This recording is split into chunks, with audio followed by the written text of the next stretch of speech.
하나님 뜻을 대언하는 불가항력적 축복이라고 하는 큐티 제목으로 말씀을 나누도록 하겠습니다. 오늘 본문에 보면 모압의 왕인 발락이 발람을 데리고 바알의 산당에 올랐다, 그렇게 되어 있습니다. 그 산당은 이스라엘 백성들이 진을 치고 있는 모든 곳이 다 내려다 보이는 높은 곳이었습니다. 23장 1절에 말합니다. 발람이 발락에게 이르되 나를 위하여 여기에 제단 7을 쌓고 거기 수송아지 7마리와 순양 7마리를 준비해달라, 그렇게 말합니다. 자, 그리고 나서 3절에 보면 발람이 발락에게 말합니다. 당신의 번제물 곁에 서소서. 여호와께서 혹시 오셔서 나를 만날 수 있지 않겠느냐. 그가 내게 지시하는 거 다 당신에게 알리겠다, 그렇게 이야기합니다. 여러분, 오늘 본문에 보면 발람이라고 하는 점술가가 하나님을 경외하는 거라고 생각할 수 있겠어요? 없습니다. 첫 번째 이유는 지금 그들이 가 있는 곳이 어디입니까? 바알 산당이다, 그렇게 되어 있습니다. 산당은 산 꼭대기에 있는 번제단을 이야기하는 건데, 바알이라고 하는 가나안의 주신입니다. 농경신, 남신이거든요. 풍요와 번영을 가져다 주는 농경신이에요. 절대적이죠. 지금 그 바알을 섬기는 산당에 가서 있는 거예요. 하나님의 말씀을, 하나님의 계시를 받으려면 바알 산당에 가서 받아야 됩니까? 아닙니다. 최소한 거기에서는 제사를 드리면 안 되는 것이죠. 다른 곳을 가야 되는 거죠. 아무것도 없는 곳에. 말씀드렸습니다. 고대의 전쟁은 무슨 전쟁이라고요? 신과 신의 전쟁, 신들의 전쟁이다. 소수민족, 조금 더 큰 민족, 다 다신론이기 때문에 신들의 전쟁이라는 거예요. 바알의 산당에 가서 제사를 드린다? 그리고 오늘 표현들이 어떻습니까? 나를 위하여 당신의 번제물을 혹시 오셔서. 확실하지 않아요. 발람이 하나님을 절대적으로 신뢰하는가? 그렇지 않습니다. 지금 누구를 더 존중하고 있는 것이냐? 모압의 왕 발락과 그리고 그가 섬기는 바알을, 가나안의 주신을 더 생각하고 있는 모습을 오늘 행하는 모든 일들을 통해서 보게 되어지는 거예요. 수송아지 7마리, 순양 7마리, 번제단을 7개씩이나 쌓았다 할지라도 그것이 쌓아진 곳이 바알의 산당입니다. 하나님이 그러한 가증한 것을 하나님이 받으시겠는가? 그것은 어찌 생각하면 하나님에 대한 모독이라고도 할 수 있습니다. 이방 신전에서 당신에게 제사를 한다? 여러분, 그게 맞겠습니까? 그 누군가가 교회에 와서 불공을 드린다? 여러분, 그게 맞냐 이 말이에요. 절에 가서 예배를 한다? 여러분, 그게 맞는 얘기입니까? 예전에, 지금은 아닙니다. 아주 오래전 개척 초기에 저희 동네 조금 여기 산에 올라가면 수덕사라고 하는 절이 있습니다. 성탄절이었습니다. 크리스마스 날. 예배 다 드리고 쉬는 시간인데 점심 식사 좀 전인가 그렇습니다. 차가 들어옵니다. 교회 주차장에. 사택에서 다 보이니까 웬 차가 들어오지? 승복을 입은 스님이 어떤 한 분하고 내리는 거예요. 뭐지? 두리번 사람을 찾는 것 같아요. 본당으로 들어와요? 뭐야? 뭘 하나 가지고. 그래서 나와봤죠. 어떻게 오셨냐? 저는 이 교회 담임 목사다. 반갑습니다. 저는 수덕사의 주지 스님입니다. 오늘 성탄절 크리스마스라 축하드리려고 뭐 과일 상자 하나 갖고 왔다는 거예요. 드시라고. 그러면서 제가 여기 부임한 지 얼마 안 됐다고 하시는 것 같은데, 목사님 가능하시면 절에 와서 설교 좀 해주시고, 저도 초청하신다 그러면 설법을 주일날 강단에서 할 수 있도록 좀 관계 좋게 좀 해주면 안 되겠냐고 그런 얘기를 하시는 거죠. 우스운 얘기죠. 여러분, 그것은 하나님 앞에 가증한 겁니다. 하나님이 그런 걸 인정하실 리가 없습니다. 지금 발람이라고 하는 점술가가 하나님께 제단을 드리고 있는 것이고, 하나님이 그것을 받으시겠냐? 말도 안 되는 얘기라는 것입니다. 하나님께서 이스라엘 백성들 바알을 섬기고 아스라롯이라고 하는 여신을 섬길 때, 그리고 하나님께 형식적인 제사를 드릴 때, 하나님께서 이스라엘 백성들이 제사하는 그 제사에 대해서 가증스럽다는 말씀을 하신 적이 있어요. 이사야서 1장 11절 이하에 보면 이런 말씀들을 하셨습니다. 너희의 무수한 재물이 내게 무엇이 유익하냐? 순양의 번제와 살찐 짐승의 기름에 배불렀고 수송아지나 어린 양이나 순념소의 피를 기뻐하지 아니한다. 내 앞에 보이러 오니 누가 너희에게 요구했냐? 내 마당만 밟을 뿐이다. 헛된 재물 가지고 오지 말아라. 분양 가증히 여기는 바다. 월삭과 안식일과 대회로 모이는 것도 그러하니 성회와 아울러 악을 행하는 것을 내가 견디지 못하겠다. 양다리 걸치고 있는 모습. 주인공은 자신들이에요. 바알이 됐든 여호와 하나님이 됐든 누가 됐든 자신들에게 복만 준다면 자신들은 아무 상관없다, 이 말인 거죠. 그게 북이스라엘 남유다의 하나님 앞에서의 가증스러웠던 그러한 모습들이죠. 삶은 어때요? 의를 행하지 않아요. 다 부정과 부패가 만연한, 도덕과 윤리도 땅에 떨어진, 그로 말미암아 북쪽 이스라엘은 그렇죠, 아수르에게 멸망당한 것이고, 남쪽 유다는 바벨론에게 멸망을 당할 수밖에 없었던 것이죠. 시편 51편 17절, 하나님께서 구하시는 제사는 상한 심령이라. 상하고 통회하는 마음을 주께서 멸시하지 아니하시리라. 할렐루야. 그럼에도 불구하고 하나님이 나타나십니다. 그리고 말씀을 주시죠. 발람이 발락과 모든 모압의 고관들을 부르고 나서 하나님이 그에게 하신 말씀을 전하게 되어집니다. 핵심은 9절 말씀 이하입니다. 내가 바위 위에서 그들을 보며 작은 산에서 그들을 바라보니 이 백성은 홀로 살 것이라. 그를 여러 민족 중에 하나로 여기지 아니하리로다. 야곱의 티끌을 누가 능히 세며 이스라엘 4분의 1을 누가 능히 셀고 나는 의인의 죽음을 죽기 원하며 나의 종말이 그와 같기를 바란다. 어떤 의미입니까? 이 백성은 홀로 살 것이고 여러 민족 중에 하나로 여기지 않겠다는 말은 뭐예요? 한마디로 특별하다는 거죠. 출애굽기 19장에서 십계명을 모세에게 줄 때 이스라엘 백성들 뭐라고 얘기했어요? 그렇죠. 왕 같은 제사장의 나라로, 거룩한 백성으로 하나님이 택하시고 부르셔서 사용하시겠다, 이 말인 것이죠.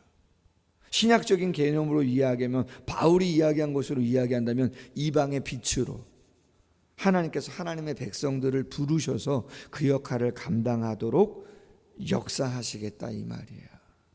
아무리 그들의 수가 작고 힘이 부족하다 할지라도 하나님은 그들을 번성하게 하시겠다. 수를 셀 수 없도록 하나님께서 번성하게 하시겠다. 특별한 존재로 여겨주시겠다, 그런 것이죠. 야곱의 티끌을 누가 능히 세며, 이스라엘의 4분의 1을 누가 능히 셀고, 그리고 발람이 뭐라고 말합니까? 나는 의인의 죽음을 죽기 원하며 나의 종말이 그와 같기를 바라노라. 여기서 의인은 누구겠어요? 이스라엘 민족을 이야기하는 거죠. 이스라엘 민족은 의롭다는 거예요. 그럼 여러분, 누가 바라볼 때 그들이 의로운 거죠? 하나님이 바라보실 때 히브리 민족 이스라엘은 의롭다는 것입니다. 여러분, 우리 말씀 나눴습니다. 민수기 20장에서 무리바 사건이 있었었는데, 물사건이 있었었는데, 그 사건으로 인해서 반석에서 물을 나게 하는 그 모세와 아론의 안타까움 때문에 하나님이 그들을 가나안 땅에 들어가지 못하게 하셨는데, 이유가 두 가지였잖아요. 너희가 나를 믿지 못하고 나의 거룩을 나타내지 못했다는 거 아닙니까? 도대체 뭘 믿지 못했다는 것이었어요. 여러 가지 이야기할 수 있겠지만 가장 중요한 핵심은 하나님이 이스라엘 백성을 그럼에도 불구하고 포기하지 않는 겁니다. 그들을 의롭게 여긴 건 누구예요? 택한 건 누구예요? 그렇죠. 가나안 땅까지 들어가게 하시겠다고 하신 것은 하나님이에요. 근데 모세는 뭘 보는 거예요? 원망하고 불평하는 이스라엘 백성들의 연약함만을 보고 하나님의 선택과 하나님의 계획과 하나님의 긍휼과 한없는 사랑, 하나님의 불가항력적인 은혜, 그 축복, 그것은 생각하지 않는 거죠. 여러분, 우리 어떻습니까? 여러분의 자녀는 어떻습니까? 형제는 어떻습니까? 잘할까? 아쉽죠. 어떨 때는 안타깝죠. 저도 제 자신을 보면 좋을 때도 있을 수 있겠지만 좀 아쉬울 때도 있고 안타까울 때도 있습니다. 그러나 여러분, 중요한 건 뭐냐면 우리의 정체성은 내 자신으로 인해서 오는 것이 아니고 우리의 믿음의 근거는 하나님이 나를 어떻게 여기시나요? 그리고 서로를 대할 때도 인간적인 면이 없지 않아 분명히 있겠지만 더 중요한 건 뭐냐면 하나님이 내 곁에 있는 그 영혼을 어떠한 시각으로 바라보느냐, 그게 중요해요. 아멘. 그게 중요해요. 밑바탕에는 그것을 놓으면 안 되는 것이죠. 그럼에도 불구하고 그 영혼을 포기할 수 없는 이유는 하나님이 그 영혼을 귀하게 여기시고 사랑하시기에 나 또한 이런저런 일들이 있다 할지라도 그 영혼을 포기할 수 없는 이유는 하나님이 그 영혼을 귀하게 여기시기 때문이다. 솔직히는 우리의 고민이 거기에 있는 것이에요.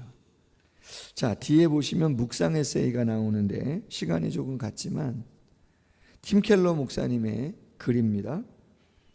우리 마음의 정체감을 엔진에 비한다면 사탄이 사용하는 더러운 연료는 두려움, 자신을 입증하려는 욕구, 남에게 꼭 필요한 존재가 되려는 욕구, 자신을 무절제하게 다 표현하려는 욕구 등이다. 이런 많은 연료가 한동안 우리 삶을 끌고 나갈 수는 있지만 곧 탈진과 실망으로 끝나고 만다. 깨끗한 연료는 오직 하나뿐인데 곧 당신을 향한 하나님의 완전한 사랑과 축복이다. 사탄이 질색하는 한 가지는 이는 내 사랑하는 아들이라는 하나님의 말씀이 당신의 삶과 마음의 동력이 되는 것이다. 19세기 말 영국 리버풀의 성공의 주기였던 존 라일은 그의 책 거룩에서 우리가 하나님의 사랑과 축복을 받은 자녀라는 확신에 대해 이렇게 이야기한다. 확신은 하나님의 자녀를 해방시키는 데 큰 역할을 한다. 그 확신에 힘입어 큰 빚이 청산되고 중병이 치유되고 일이 다 이루어졌음을 느낀다. 확신 덕분에 그는 환난 중에 인내하고 사별하고도 평온하고 슬픔에 요동하지 않는다. 확신은 쓴 잔을 달게 하고 십자가의 짐을 덜어주고 험지를 수월히 다니게 하고 사망의 음침한 골짜기에 빛을 비춘다. 확신은 확실한 길동무요 확실한 집이다. 하나님의 확언과 명령과 약속과 계시가 당신 안에 깊숙이 박혀 있을 때 사탄은 당신의 구원의 확신을 방해할 수 없다. 하나님은 그분의 선하신 약속대로 당신을 끝까지 보호하신다. 당신은 그분의 사랑받는 자녀로 하나님 가정에 입양되었다. 아멘. 하나님의 가정에 우리 모두가 입양된 당신의 자녀들이다. 할렐루야. 그것 말고 우리 스스로 우리의 능력을, 우리의 의로움을 입증하려고 애쓰다 보면 노력하지 말라, 아무렇게나 살라, 그런 의미는 아닌 거잖아요. 그러나 거기에 초점 맞추고 살면 금방 탈진하고 포기하고 실망한다. 왜? 여러분, 하루에도 12번 아닙니까? 마음이 이랬다 저랬다. 그래도 새벽 기도 나오시는 어르신들, 우리 청년들, 집사님은 안 그러실 수도 있지만 무의식 속에 가끔 이럴 때 있잖아요. 내가 어떻게 이런 생각까지 하냐, 내 스스로 놀랄 때 없습니까? 야, 내가 어떻게 그래도 목사인데 이런 생각을 다 하냐, 내 스스로 그런 생각을 하고 있는 나를 발견한다고요. 내 의지가 아니거든요. 내 안에 있는 죄가 그런 거지. 타락한 본성이. 실망합니다. 탈진합니다. 나뿐입니까? 내가 기대했던 그 누군가도 그럴 수 있는 거거든요. 오직 우리의 정체성의 근거는 하나님의 주권이고 그분의 선택이고 그분의 사랑이다. 우리의 믿음의 대상은 바로 그것이다. 할렐루야. 그래야 흔들리지 않는다. 그분이 우리를 의롭다 여겨주시고 자녀 삼아주셨다. 불가항력적인 은혜고 축복이다. 거부할 수 없다. 우리는 감사하면 되는 것이고 감사의 삶을 또한 살아가면 되는 것이다. 하나님이 가장 정확하세요. 정말 양다리 거치는 건지 바알이 됐든 여호와가 됐든 바알 신당에서 하나님께 제사한다? 말도 되지 않는 내가 중심인 그런 건 하나님이 원하지 않아요. 하나님이 우리에게 원하는 건 올인이죠. 하나님께 올인하는 걸 원하시지 내가 주인 돼서 양다리 걸치는 건 하나님이 가증하다 보세요. 그냥 나를 하나님께 온전히 드리면 하나님이 그걸 기뻐하시는 것이요. 할렐루야. 바라기는 정말 말씀을 묵상하면서 발람 같은 그러한 모습이 아니라 순전함으로 하나님께 나아가는 모두가 되기를 주님의 이름으로 소원합니다. 기도하겠습니다. 하나님 아버지, 감사합니다. 오늘 당신의 귀한 말씀을 통해서 발람과 발락의 안타까운 모습을 보면서 우리의 예배가 정말 하나님을 향해야 되는데 그 예배조차 나를 위한 도구가 되어지지는 않는가 다시 한번 생각하시고 내 자신을 하나님께 온전히 드리는 것이 예배임을 다시 한번 생각할 수 있도록 도와주시기를 원합니다. 하나님은 우리를 귀하게 여기십니다. 얼마나 사랑하시는지 당신의 자녀를, 아들을 아낌없이 독생자를 주실 정도입니다. 우리에 대한 당신의 비전이 놀랍다 말씀하고 있습니다. 흔들리지 않도록 도와주시고 애는 쓰고 노력하지만 그 애씀과 노력의 의로 구원받는 것 아니고 하나님의 변함없는 사랑과 무한하신 긍휼과 은혜로 그 축복으로 구원받은 것임을 늘 잊지 않고 우리 자신을 귀하게 여기고 사랑하는 사람들 또한 소중하게 여기고 하나님 안에서 축복하고 또 함께 하나님의 뜻을 이루는 그러한 모습 만들어갈 수 있도록 함께하여 주시옵소서. 기도합니다. 기도의 문 열어주시고 당신과 함께 또 오늘을 감당하는 귀한 시간들 되어질 수 있도록 역사해 주시옵소서. 예수님의 이름으로 기도하옵나이다. 아멘. 계속해서 기도합니다.